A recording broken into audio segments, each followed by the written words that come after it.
Oh, Good morning, everybody. Here on the Daily Huddle, Tara and I talk about how we should embrace all of our emotions. But Tara, do you know that really snowmen shouldn't? And they should not get angry. It's the one emotion they really shouldn't. Do you know why? It'll melt them. They will get too heated and they'll have a meltdown.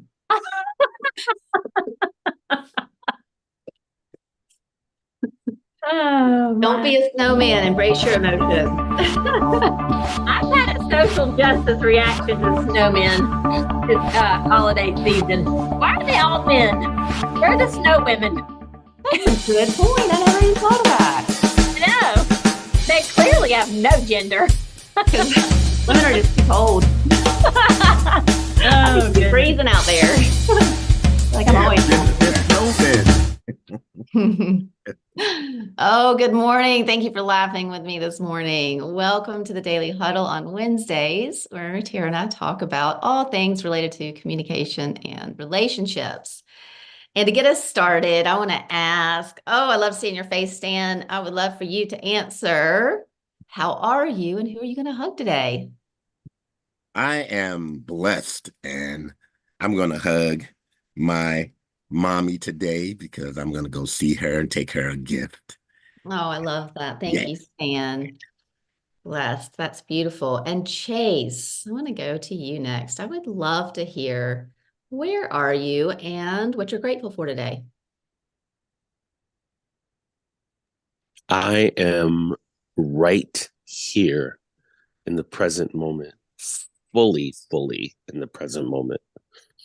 And I am grateful for all of the possibilities that lie in front of me. Beautiful. Thank you, Chase. You're welcome. And Tara, I would love for you to kick us off by telling us what time it is. Oh, I should know that this morning. But the time, my friend, is now. The only time that truly matters. That's right. Thank you, everybody, for helping to bring us here in the present moment and now where we always are, whether we think we are or not. And today we want to talk about compassion. And can compassion help heal the world? That's our question today. And it's a big one, right? We've got a lot going on in the world, and you recently wrote a blog post about it. And so we wanted to kind of dive into this. So kick us off, Tara. Tell us where we're going to go with this. Yeah, thank you. I think I was contemplating on this a lot this morning, and it may or may not be interesting to share that I can never, during the winter time, I can never turn up my heat or turn on my fireplace. It causes me to think of people who are cold. This happens to me every year. Like, how many people don't have something that I may take for granted? Such a luxury of, I'm cold, turn up the heat or turn on the fireplace. And a few weeks ago, a little over a week ago, I was sitting in the morning and decided to turn on the news, which I rarely do that in the morning anymore. But I did. Poured my coffee, turned on the fireplace, and turned on the news. And I saw what was going on in Gaza, like we all do. And then I saw a little clip about the growing anti-Semitism in this country. And a lot of things came up for me, but the one that we're going to focus on today is, I think, something that innately we're all aware of, but for me, forever and ever, it needs practice. And what came up for me is that while I understand the history of how hate manifests, personally, I cannot understand hate because I've not lived those journeys that have caused hate to manifest. And I also think that most of us truly cannot relate to hate. And so when we can't relate to something, what happens is we judge it. And that just really got me thinking, like, how many times during the day are we making assumptions and judging other people because we don't have compassion for them, because we simply don't know their journey. We don't know their trauma. We don't know how they were raised. We don't know what was inflicted into their lives in some dogmatic way. We don't know any of that. And so I focus on trying really hard not to assume things about people until I stop and try to understand. But I still fail at it. Just this week, I was conducting a workshop, and I kicked it off with a lot of training and learning that was going to set the day for the whole workshop. And this woman, and I know her just a little bit, she kept texting the leader, not me, that she was going to be later and later and later. And she got there all frazzled and all dressed up and saying how, something about traffic. And I judged her. I didn't say anything. But as much as I work to exercise this mentality of compassion, as long as I was sitting in judgment of her, like, really, it's 1:00. You didn't know there was going to be church traffic. You've lived here all these things start running through my head. That caused for me not to be able to connect with her and find peace with her. And so it really got me thinking about how many opportunities we have to step back and be compassionate. And to me, that starts with just accepting the fact that we cannot know other people's journeys. I love what you're saying. And there's the thing that keeps coming up to me is in your realm, which is what the brain does. Like, it is designed to pattern. It looks out into the world and says, oh, that looks like that. Therefore, it's either safe or it's a threat. And we do the same thing with people. So if we see somebody who looks like us, talks like us, sounds like us, whatever, we pattern that and go, oh, they're like us and they come from our same background, whether they do or not, and okay, that's why, often there is, we make judgments about people who don't look like us, don't sound like us, that doesn't fit anything in my brain. Therefore, I'm going to put a judgment on it. I'm going to make that, or it looks like something I do know, like that looks like somebody who's not organized, very frazzled, doesn't have their stuff together, and is whatever dramatic, whatever the things are. And I've experienced that, trying to keep an open mind when you meet somebody, to try and really let them show up and find a new place in my brain, their own place, not like somebody else or something else. And it's really difficult. Because in that moment, what you're describing is it would have been for you to be really open-minded to her as she walks in with all of these things that fit a pattern or a trend of somebody different, or somebody else that you're connecting her to. So I think the question is it always comes back to presence. And then how do we be and look at people, just starting at a baseline where there's not conflict, let's say, and be open and connect with them. And then, because as you move up the scale to where now we are in conflict, or you're on the other side of it, have a different opinion. Now, how do we connect? Because I'm making real judgments about you, about things that are really important to me. Right. Yeah. What excites me about this is most people that I come in communication with, and I know this is not everyone, we still are seeking to get better and better and better at this. So I used an example of judging someone because she was late, but I think there's a bigger message here of judgments that we make that are not as harsh, but they still keep us from connecting.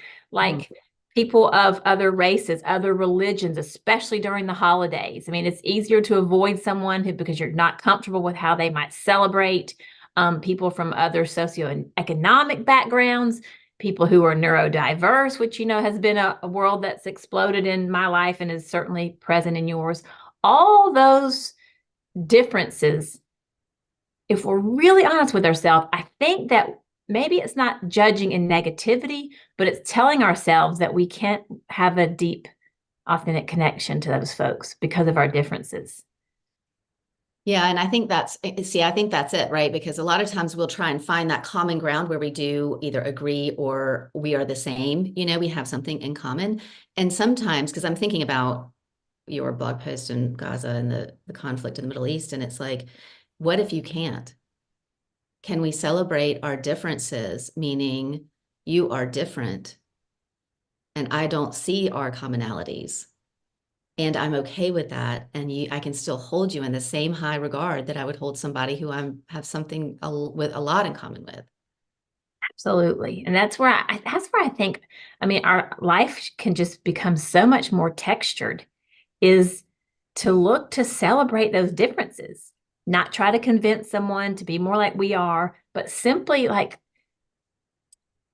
I'm going a little bit off course here, but I always pick up on something as I have become an older and older adult, and it's this. When we're young, we don't want anybody to know that we don't have money if we don't have money. Like, it's shameful, family's poor, I live in a small house, whatever the case may be. But when we get older, we take a lot of pride in the fact that we were sure poor growing up. And I know a lot of people that reference poverty when they were younger and the experiences of that. And the more seasoned me, I guess a little bit more self-aware me, so much wants to celebrate that. I grew up middle class. We weren't wealthy, but we certainly weren't impoverished. And I think there were some experiences and some lessons and some beauty from so many people who have made their lives so much easier than before. And I want to celebrate that, but the only way to do it is to be curious about it and to find out. Yeah. Well, and I'm going to take us in a little bit different direction too, because I mean, my life is pretty much around the people that I like, that I have things in common with. I don't come into contact, I mean, I do come into contact with people that I don't, but it's, kind of arranged my life. I'm not like out there, in large groups of people where there's all kinds of, diversity, giving talks, whatever. So because we always like to leave people with something, and like, how do you, if you are on the opposite side of a heated position, topic, debate, and you are not going to see eye to eye, do you avoid those people? We're saying don't judge them. Okay. That's a whole practice in and of itself. But how do we really, can we really come to the table and be completely on the opposite side of this and still appreciate them for who they are? Or do we, I wonder this about myself. Do I continue to hold a little bit of that oh, well, they are that way, or, whatever it is, they believe that. So like, is it really possible to hold them in that high regard and know that they believe something that I vehemently disagree with? I don't know that the goal for me is to want to hold someone in high regard. I think that I have a lesser goal. Okay. I think it is simply to seek to understand why they think and behave the way that they do. Okay. And I'm going to push back a little bit. What if you can't? This hate thing. Like, what if somebody fully is on board with hate and they are still saying, like, I hear you, whatever, but I hate this person, this group of people, whatever. What then? Like, how can you understand that? You just said, I don't understand it. I don't understand. Right. And I also believe that a lot of times people are not aware of why they think and behave the way that they are. We don't always know why we think. That's what therapists are for, right? We don't always know that. So I don't think that this is a panacea conversation. I absolutely don't. And sometimes we will walk away in conflict. And just like some folks have challenged me through this writing, is that sometimes conflict and violence, it's I guess it's part of our world. And so I am in no way suggesting that compassion could solve what's going on in the world. What I am suggesting is, with so much unrest, we've got to do more to bring a little bit more peace to our corner of the world.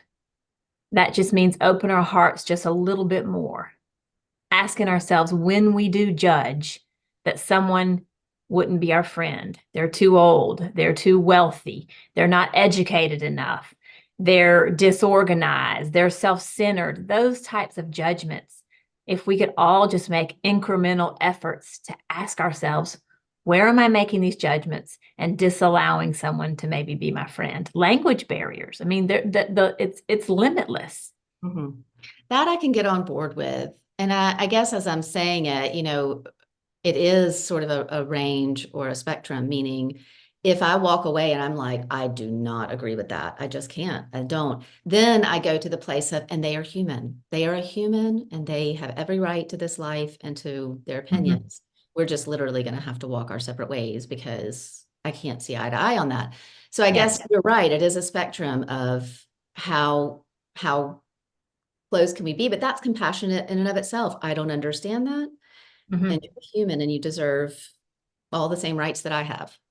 Yeah. Yeah. You know, I guess I don't guess. I believe that there's so many different levels of what we're talking about that you and it so you can't just like blanket like here's the answer, it's going to solve everything. How silly and idealistic and Pollyanna would that sound of me or us? Um, and I also know that there are a couple people in my family that have views. I mean, my dad, for one, he's just so very, and I'll just say it, devoted to not just the Republican Party, but to Donald Trump. That is my father. And he talks about it all the time. And I don't align with that. So do I write him off? No. I look for ways to appreciate him, respect him, love him to the very best of my ability outside of that. Yeah. There's another person in my family, and his behavior is oftentimes manipulative and passive aggressive. And he's smart enough to know it. Mhm. And you know who I'm talking about. And I have worked so very hard to understand his insecurities and where these things are coming from and to be compassionate toward it. However, I don't have to keep accepting it. And Mhm. if that infringes on our ability to have peace and interconnection, if it turns around and affects my spirit in a negative way time and time again, I have to do what's best for me and the people that I love that allow me to love them. And he may not be one of those people, you Yeah. know? I love that because boundaries are so important. You know, we probably don't talk enough about boundaries. And I think that's what you're saying. And the other thing about what you said earlier that I love is that changing our little corner of the world, because that really is the only way that things can change. You know, I can't go out and change a country or the world myself, but I can change this corner of the world and it can ripple out and it can ripple out. And I think that's so important. It sometimes seems like not enough considering the gravity of what's going on around us. And Mm-hmm. yet it is, it's more than enough because without that, I'm contributing in some way. Right. Totally. Yes. And that causes also, it leaves so many people to feel pushed out and neglected. Mhm. And that makes me really sad. Like we just avoid because we're not comfortable. I'll give you probably one of the most powerful examples of this in my life. When I used to live in East Atlanta, um, my next door neighbor was polyamorous. And um, he had several different romantic people in his life. And then he had some roommates. One was transitioning. And I don't want to say this politically incorrectly, but one was transitioning. And they also were in this world of the furries, which was, there's like this whole culture of something called the furries. It's some kind of, I don't know. It's something very creative. Anyway, without me giving too much more detail about my neighbors, a lot of people would be like, those cats are weird, stay away. And I did the exact opposite. I just wanted to understand and learn about their lives. And his two, he is an extremely successful international businessman. The two women that are in his life, both are very open with their other partners, both very interesting, educated. And while I didn't want to live that life, it helped me to really connect and honor their path and why they think the way that they do. It was fascinating. Do I want to be that way? Do I want to part in that lifestyle? It's not for me. But I have a whole newfound admiration, love, and respect for the polyamorous community, thanks to those neighbors, which most people just avoided them. Wow, isn't that interesting? And knowing you, like that brings color to our lives. That's what I keep hearing. It's like, how interesting and fun could that be? That conversation, like, oh my gosh, wow. Versus keeping it just, I don't want to know that. That's different from me. I don't want to know it. It gets more gray and bland over here versus let's like, you know, color this place up and find out more. And you can only do that when you're grounded in yourself and you are open and curious. Because when that judgment comes in, it's Mm-hmm. yeah, it Yeah. mucks everything up. I think that's one of the things I always love about going to New York City. I just feel this energy there of all different people from all different cultures, races, religions, sexual orientation. And there's just this pulse. They're all going somewhere or they wouldn't be in New York City. And I just love it. Mhm. Yeah, that's awesome. A lot of folks don't equate New York City to peace, but for me, it is a magical rainbow of energy. And so that's peace for me. I love that.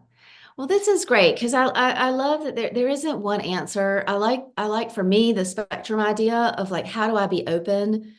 And it isn't like you said this Pollyanna, I almost said polyamorous because of what you were saying, but this Pollyanna, like, oh, you could get along if you just sat down to the table with your enemy and opened your heart and asked open-ended questions. It's like that's not reality sometimes. Mhm.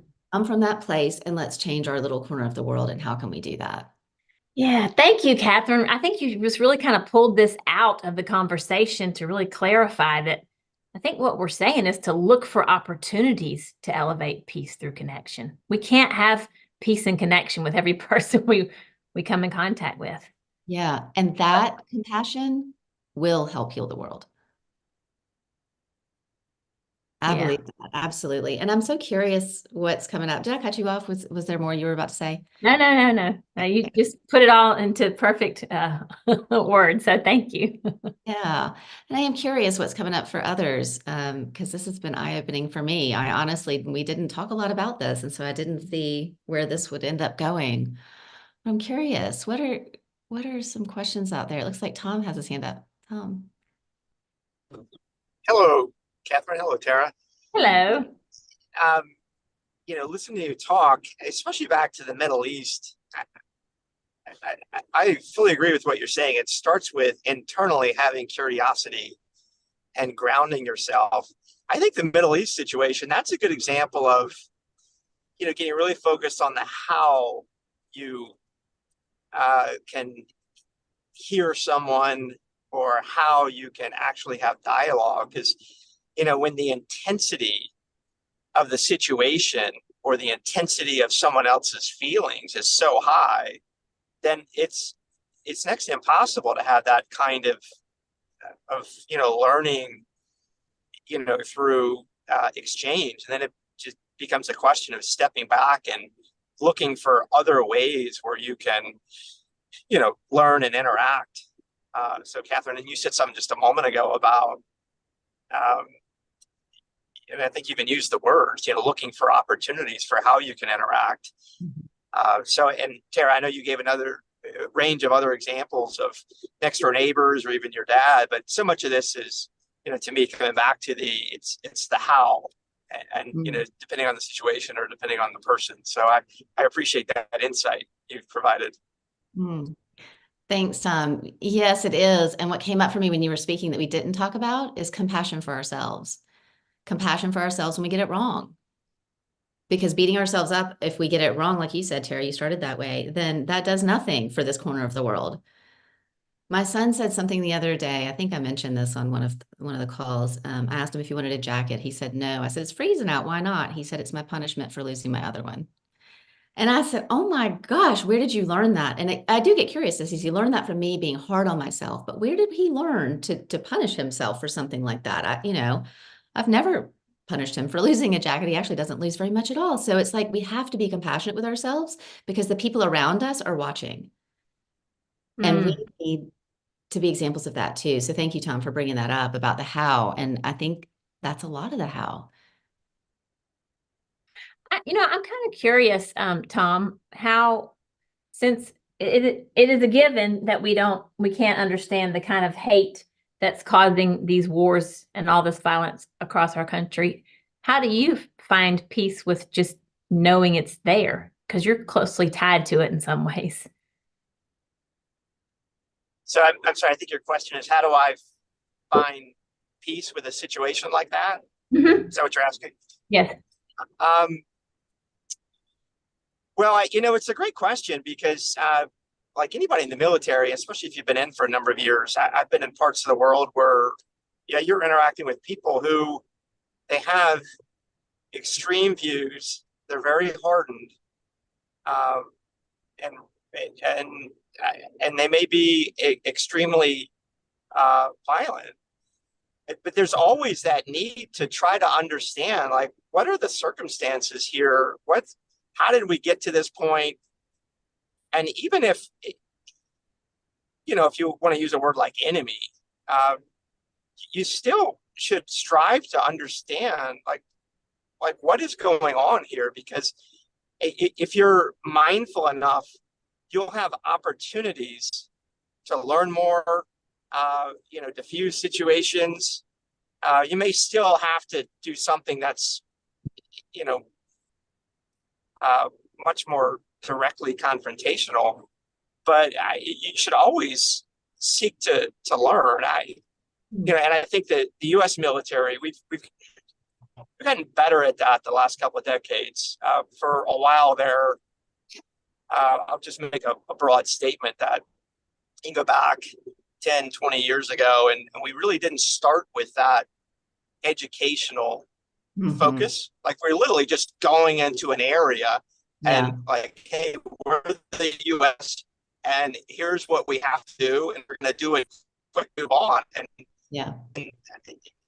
And in so many of those situations, we wouldn't resolve anything. So if you study military conflict, there's a concept called conflict termination versus conflict resolution. And the termination is when one side just chooses to stop or move on. But you may not have resolved anything, but to resolve something, you really have to understand, how did we get here? And how could we move forward with some kind of lasting, resolution? Yeah, that's great. And I think what you're saying is a lot of what we've said is to be open and curious and try and understand the backside of it. To be able to be okay with it. No matter if it's someone who wishes to do harm to you, or if it's just people that are, part of the environment, that you have to understand them as well. Yeah. Thank you. Thanks, Tom. That's such a great reminder. I always ask myself, I think I started doing this when my son was incarcerated, and he would tell me these stories about things that go on and things that were said. And then I think about the things that we see on the news, and I always stop to ask myself who I might be today if I had lived their first 20 or 21 years. There's no possible way I can know. And I probably do judge a little bit when I hear people just write it off as like the devil or evil. I mean, that was conditioned. I just don't think there can be a whole land of evil. Yeah. Well, I think what we're coming back to is that open, curious questions, thought, and challenging ourselves to notice what was that thought that just went through my head that was a knee-jerk reaction that was either unconscious or I didn't even see that one. Oh, wow. And to become aware of our own internal landscape, because that's the only way that we can shift it. And then that can broaden out, and we can then start to learn more and have more fun. And like you said, like learn more about what's out there in the world, because there is so much color and so much difference. That's right. I hope we will come away from today with a more curious mindset to look for opportunities to connect with people that don't seem like us on the surface. Yeah. And even if we're completely different, still to find a way to take intrigue into their journey, it's really just a delightful way to navigate relationships. So we got something from Florence, and then I'll close us out. So let me see what she says. I have imagined most of these people as my babies and send them love and compassion. For example, I believe that Mr. T has never known real love, even from his parents. So I have pretended he is my baby, and I gave him so much love. Now I can see him without feeling sick. Oh, I love that. Thank you. That was the perfect ending. Thank you. So with that, thank you, Florence. I think I'll close us out, and we're going to start with what Florence mentioned. Love. It heals so much. Just remember to think about loving like your babies, like Florence does. Remember to give of your heart, your time, your generosity. And oh my goodness, it is still important to take time to throw your head back and laugh out loud. Take care of yourself by eating more plants and getting more stress, which will help you to stress less. And don't forget to get your exercise. Move that body in any way you can. We love you all, and we'll see you tomorrow on the Daily Huddle. Thank you, everybody. All right, thank you. Thank you. Thank you, ladies. Thank you. I don't know.